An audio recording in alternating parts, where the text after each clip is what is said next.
Hey everyone, it's Amanda Marie here, and I am going to jump into this video right away. It's going to be completely unedited, well, for the most part. And I just want to talk a little bit about social media and a couple things about how it paints a picture that isn't true, and then also how it's addictive. So first of all, when I say it paints a picture that's not necessarily true, a lot of us know this. It's sort of the Photoshop version of people's lives. They're posting stuff that's happening. Sometimes people are posting stuff that's horrible that's happening. And whether you're posting something that's super joyful or super horrible, a lot of times it is to get views, or you're trying to get a form of connection. And I think that it's really important that we realize how we really don't know what's going on in the lives of others. I don't know how many times any of you have seen people posting pictures as couples and their life looks just awesome, and then you find out a few months later that they were having horrible problems and now they're broken up. So that's just one example of many of how someone's life might look good. And I'm going to go ahead and give you a personal example. I post every week, as many of you know that watch my videos, and I am doing okay, but a lot of people don't know that I've been laid off from my job, and I've been having severe migraine headaches, and life is not perfect. Things happen to all of us, and we do go forward with our lives, and I am a resilient person and I will get through this hard time, but it's not like everything's perfect. And I'm still working on trying to get other aspects of my business going, and it's not always easy. But I am committed to try to keep making these videos. So I just want everyone to look at that and realize that, not everyone's life is perfect, and I'm sure many of you know that, but I just wanted to use a personal example as well as some stuff that I've seen out there. And then the second thing I want to talk about quickly with social media is that it is addictive. We are, like I said, we are posting things sometimes to see how many people like our things, see if anyone's paying attention.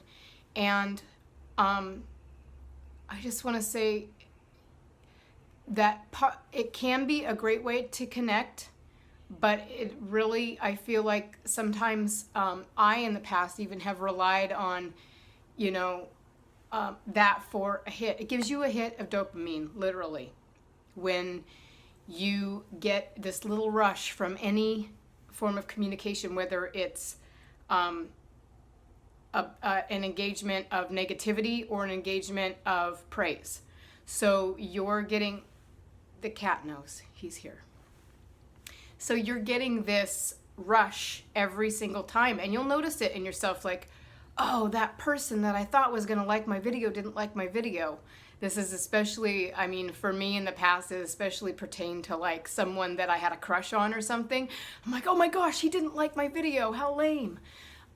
So I just wanna talk about how we can kind of break this cycle, and how I've broken this cycle of relying on this dopamine hit from social media, which is to take some time off from it. I remember one day I can't tell you how many times I had checked my Facebook. It was crazy. Like, I was like checking it every couple seconds, I swear, just to see if someone had liked a post or something. And I was like, whoa, why are you doing that? That is insane. And it's not insane. It is getting a hit. It's addictive. So what I did when I realized I was doing that much was I said, okay, here's an experiment. See if you can go without it for 3 days. And so the first day, the first few hours especially, were really like challenging. I'm like, oh, I almost went to it. Oh, and I had it on my phone. So here's another tip. Take it off your phone if you have a real problem with it. I took it off my phone. I don't have it on my phone anymore. I don't have a lot of stuff on my phone because I don't want to constantly be engaged with the world, actually. I want time away from it. And once you do that, what I noticed was when I went back to it after 3 days, I felt a little bit anxious. Like I was like, oh gosh, what's going to be on there? You know, what bad news am I going to run into? You know, people post all the time when someone's died, you know, when something horrific's happened, as well as when some, you know, they share their good, their bad, their ugly. They share everything. And so I had this anxiety about going back to it. So I thought that was really interesting. However, I also noticed how much more relaxed I was when I didn't have to worry about it. So I think that it's really important for us to take media fast in general, like whether it's from the news, TV, your phone, all your social media accounts, so that we can kind of reconnect with what's in front of us. I notice everywhere I go, and I'm sure everybody notices, that, you know, unless you are constantly on your phone, that everyone is constantly on their phone. No one's engaged with each other. I would invite you to see what it's like to go out for a day, an entire day, and put your phone somewhere, turn it to silent, and just be in the world like the way it is without this distraction, and be present and just see how it feels. It might be uncomfortable at first, but you'll notice that your level of engagement with the world changes, and that you start getting more comfortable with it, and you start seeing the people around you, and you might engage in conversations you never thought of. You know, you might go down, might make a friend, might have a really interesting conversation that sparks an idea.